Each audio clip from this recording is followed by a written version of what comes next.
আসসালামু আলাইকুম প্রিয় দর্শক, অন্য মঞ্চের আলাপচারিতায় আপনাদের সকলকে আমন্ত্রণ জানাচ্ছি।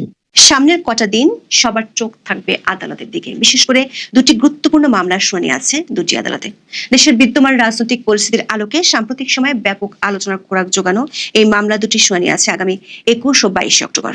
এর একটি হলো তত্ত্বাবধায়ক সরকার বাতিলের রায়ের বিরুদ্ধে আপিলের শুনানি আগামী 21 অক্টোবর, যার শুনানির দিন ধার্য করা আছে। সংশ্লিষ্ট আইনজীবীরা আশা করছেন ওই দিন মামলাটি শুনানি হবে এবং শিগগিরই তাদের আবেদন গৃহীত হয়ে তত্ত্বাবধায়ক সরকার ব্যবস্থা পুনর্বহাল হবে।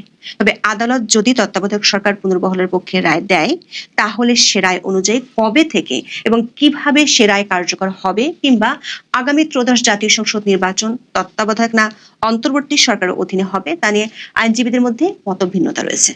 মতভিন্নতা থাকলেও সাম্প্রতিক রাজনৈতিক পরিস্থিতির কারণে সামনের দিনে রাজনৈতিক গতিপথ পাল্টে দিতে পারে বলে এই রায়ের দিকে রাজনৈতিক দল ও তাদের সমর্থক আইনজীবীরা পাখির চোখের মতো দৃষ্টি রাখছেন। দ্বিতীয় মামলাটি সাম্প্রতিক সময়ে সবচেয়ে বেশি আলোচিত।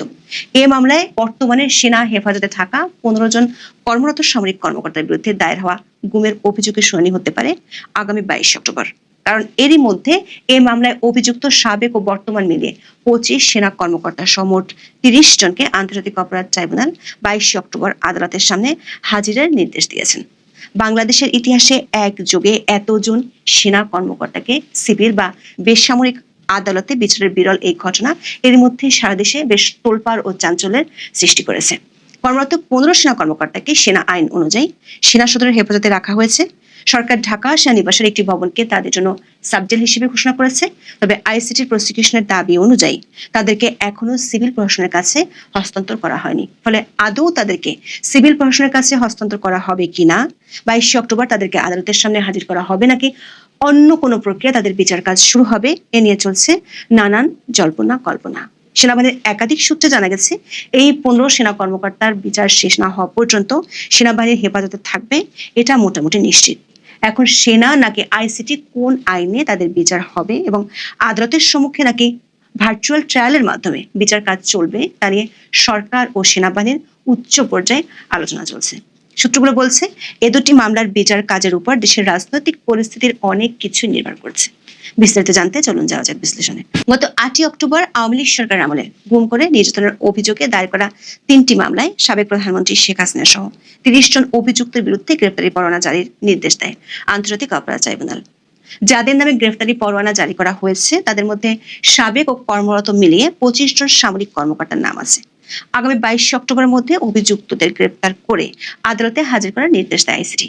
বাংলাদেশের বিচারিক ইতিহাসে এমন বিরল আদেশটি নিয়ে বেশ হইচই পড়ে যাওয়ার পর 11 অক্টোবর সেনা সদরে এক ব্রিফিংয়ে জানানো হয় ওয়ারেন্টের কপি তারা হাতে পেলেও সেনা আইনে অবসরপ্রাপ্ত একজন সহ মোট 15 জনকে সেনা হেফাজতে নেওয়া হয়েছে। 13 অক্টোবর আইসিটির চিফ প্রসিকিউটর অবশ্য বলেন গ্রেফতারি পরোয়ানা পালনের ব্যাপারে সেনাবাহিনীর বিভিন্ন পর্যায়ের অফিসকে অবহিত করা হয়েছে। সেনাবাহিনীর গ্রেপ্তারের ক্ষমতা নেই, পুলিশ তাদের বিরুদ্ধে গ্রেপ্তারি পরোয়ানা তামিল করবে। অবশ্য তার আগের দিন স্বরাষ্ট্র মন্ত্রণালয় একটি বিজ্ঞপ্তি জারি করে জানায় সেনানিবাসে একটি ভবনকে বিশেষ কারাগার ঘোষণা করেছে সরকার। দর্শক, আদালতের নির্দেশ অনুযায়ী সেনা হেফাজতে থাকা অভিযুক্ত 15 সেনা কর্মকর্তাকে 22 অক্টোবরের মধ্যে আদালতের সামনে হাজির করতে হবে। সেনাবাহিনীর একাধিক সূত্র বলছে বিচার শেষ না হওয়া পর্যন্ত সেনাবাহিনী এই 15 সেনা কর্মকর্তাকে নিজেদের হেফাজতে রাখতে চায়। সে কারণে ইতিমধ্যে বিশেষ কারাগারও সরকার ঘোষণা করেছে। যদিও চিফ প্রসিকিউটর সাংবাদিকদের বলেছিলেন আসামিরা কোথায় থাকবেন সেটা আদালত নির্ধারণ করবে। সূত্রগুলো বলছে 22 অক্টোবরের মধ্যে আদালতে হাজিরের যে বাধ্যবাধকতা সেটি নিয়ে এখন সেনাবাহিনী ও সরকারের উচ্চ পর্যায়ে আলোচনা চলছে। সেনাবাহিনীর পক্ষ থেকে অভিযুক্তদের বিচার সেনা আইনে করার পক্ষে মত দেওয়া হয়েছে। বিশেষ করে যারা কর্মরত তাদের বিচার সেনা আইনে না হলে ভবিষ্যতে অনেক আইনগত ও প্রশাসনিক জটিলতা তৈরি হওয়ার আশঙ্কার কথা সেনাবাহিনীর পক্ষ থেকে সরকারকে জানানো হয়েছে। আরেকটি বিষয়, সরকারের সাথে সেনাবাহিনীর উচ্চ পর্যায়ের আলোচনা চলছে। সেটি হলো যদি আইসিটিতে বিচার হয় তাহলে কোন প্রক্রিয়ায় বিচার হবে। একটি পক্ষ চায় 15 সেনা কর্মকর্তা নিরাপত্তার খাতিরে সাবজেলে কিংবা ভার্চুয়াল কোর্টের মাধ্যমে বিচার হোক। তবে চূড়ান্ত সিদ্ধান্ত এখনো হয়নি বলে একাধিক সূত্রে জানা গেছে। আবার আইসিটি আইনের সবশেষ সংশোধনী নিয়ে উচ্চ আদালতে রিট করার পরিকল্পনা আছে অভিযোগদের। 6 অক্টোবর জারি করা এই সংশোধনী অনুযায়ী আইসিটিতে অভিযোগ দায়ের হওয়ার সাথে সাথে চাকরিচ্যুত হওয়ার বিধান যুক্ত করা হয়েছে। এখন যদি রিট করা হয় এবং রিটের রুলের আদেশ অভিযুক্তদের পক্ষে গেলে আইসিটিতে বিচার প্রক্রিয়া প্রশ্নের মুখে পড়ে যেতে পারে। সূত্রগুলো বলছে, সরকার ও সেনাবাহিনীর মধ্যে বিষয়টি নিয়ে বেশ কয়েকটি উচ্চ পর্যায়ের বৈঠক হয়েছে। প্রসিকিউশন প্রথম দিকে বেশ তৎপর থাকলেও পরে আর কথা বলতে দেখা যায়নি। উল্টো 16 অক্টোবর আদালতে চিফ প্রসিকিউটর সেনাবাহিনীর পক্ষে কথা বলেছেন জুলাই আন্দোলনে মিরপুরে পুলিশ যখন ছাত্রদের গুলি করে মারছিল, মাঝখানে সেনাবাহিনী দাঁড়িয়ে উল্টো পুলিশ বাহিনীর উপর ফাঁকা গুলিবর্ষণ করে তাদের ডিসপার্স বা ছত্রভঙ্গ করেছেন।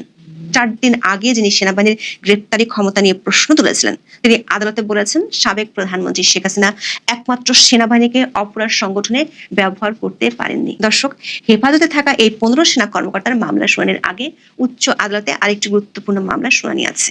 তত্ত্বাবধায়ক সরকার ব্যবস্থা ফেরানো সংক্রান্ত এই মামলাটির দিকে নজর আছে অনেকের। 1996 সালে সংবিধানের 13 সংশোধনীতে তত্ত্বাবধায়ক সরকার ব্যবস্থা অন্তর্ভুক্ত হয়েছিল।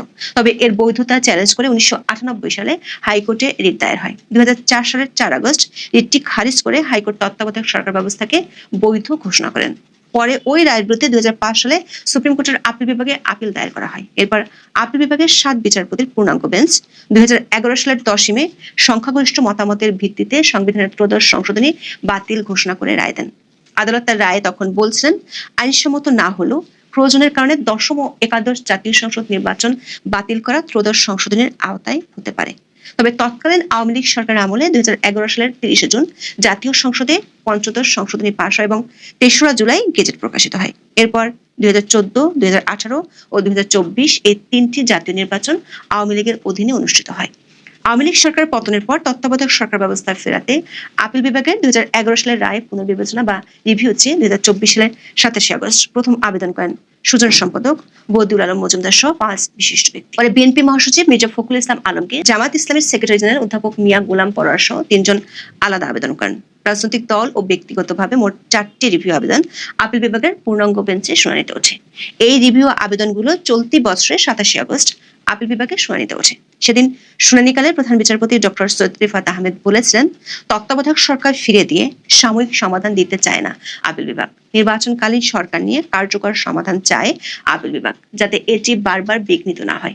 দেশে গণতন্ত্র প্রতিষ্ঠা করতে এটি যাতে সুদূর প্রসারী প্রভাব রাখে সেটি করা হবে। তত্ত্বাবধায়ক সরকার ব্যবস্থা ফিরিয়ে দিলে তা কখন থেকে কার্যকর হবে সে প্রশ্ন তখন রেখেছিলেন প্রধান বিচারপতি। পরে তত্ত্বাবধায়ক সরকার বাতিলের রায়ের বিরুদ্ধে আপিলের অনুমতি দেন আপিল বিভাগ। পাশাপাশি পুনরায় এই বিষয়ে আপিল শুনানির জন্য আগামী 21 অক্টোবর দিন ঠিক করা হয়। মামলাটির সঙ্গে সংশ্লিষ্ট আইনজীবীরা আশা করছেন শিগগিরই শুনানি শেষে আদালত তত্ত্বাবধায়ক সরকার ব্যবস্থা পুনর্বহালের রায় এবং একই সাথে পর্যবেক্ষণ দিবেন। বিএনপির ভাইস চেয়ারম্যান ও সিনিয়র আইনজীবী জয়নুল আবেদিন এবং জামাত ইসলামের আইনজীবী শিশির মনির বাংলা ট্রিবিউনের কাছে এই ধরনের মত দিয়েছেন। বিশেষজ্ঞরা বলছেন, বর্তমান রাজনৈতিক পরিস্থিতিতে এই মামলাটির রায়ের সাথে আদালতের পর্যবেক্ষণ খুবই গুরুত্বপূর্ণ। কারণ এখন সংসদ নেই। 1897 সালের জেনারেল ক্লজ অ্যাক্টের 6 ধারা অনুযায়ী কোনো আইন পুনরুজ্জীবিত করতে হলে সেটি সংসদেই করতে হয়। কিন্তু বর্তমানে সংসদ না থাকায় কবে থেকে কার্যকর হবে সে প্রশ্ন গুরুত্বপূর্ণ। আবার জুলাই সনদে তত্ত্বাবধায়ক সরকার গঠনের যে প্রক্রিয়াগুলোর কথা বলা হয়েছে সেগুলো 13 সংশোধনীতে ছিল না। জুলাই সনদ অনুযায়ী প্রথম 3টি প্রক্রিয়া ব্যর্থ হলে 13 সংশোধনীর বিধানে ফিরে যেতে পারবে। এমন পরিস্থিতিতে আইনজীবীরা মনে করছেন, তত্ত্বাবধায়ক সরকার কবে থেকে চালু হবে, সে সরকার প্রধান উপদেষ্টা কে হবেন, 13 জাতীয় সংসদ নির্বাচন কি বর্তমান অন্তর্বর্তী সরকার নাকি নতুন তত্ত্বাবধায়ক সরকারের অধীনে হবে, এইসব বিষয়ে আপিল বিভাগের অবজারভেশন খুবই গুরুত্বপূর্ণ। আইনজীবীরা মনে করেন, যদি 13 সংশোধনী অনুযায়ী সবশেষ প্রধান বিচারপতি তত্ত্বাবধায়ক সরকারের প্রধান হন, তাহলে আগামী তত্ত্বাবধায়ক সরকারের প্রধান কে হবেন। আদালত সূত্রে জানা গেছে, বর্তমান প্রধান বিচারপতি সৈয়দ রিফাত আহমেদের জন্ম 1958 সালের 28শে ডিসেম্বর। সংবিধানের 96 1 অনুচ্ছেদ অনুযায়ী বিচারপতিরা 67 বছর বয়স পর্যন্ত দায়িত্ব পালন করতে পারেন। সেই হিসেবে বর্তমান প্রধান বিচারপতি অবসরে যাবেন আগামী 27শে ডিসেম্বর। তবে উচ্চ আদালত শীতকালীন ছুটিতে যাবে 18 ডিসেম্বর। তার আগেই হয়তো নতুন প্রধান বিচারপতি নিয়োগ হয়ে যেতে পারে। আদালতের একটি সূত্র বলছে, যদি আদালতের অবজারভেশনে 13 সংশোধনী অনুযায়ী তত্ত্বাবধায়ক সরকার গঠিত হতে হয়, তাহলে বর্তমান প্রধান বিচারপতি অবসরে যাওয়ার পর প্রধান উপদেষ্টা হিসেবে দায়িত্ব নেওয়ার সম্ভাবনা আছে তার। সেটি হলে পাল্টে যেতে পারে বর্তমান রাজনৈতিক ধারার অনেক কিছুই। তবে চূড়ান্ত সিদ্ধান্ত জানার জন্য আদালতের রায় পর্যন্ত অপেক্ষা করতে হবে। এখন এই পর্যন্ত।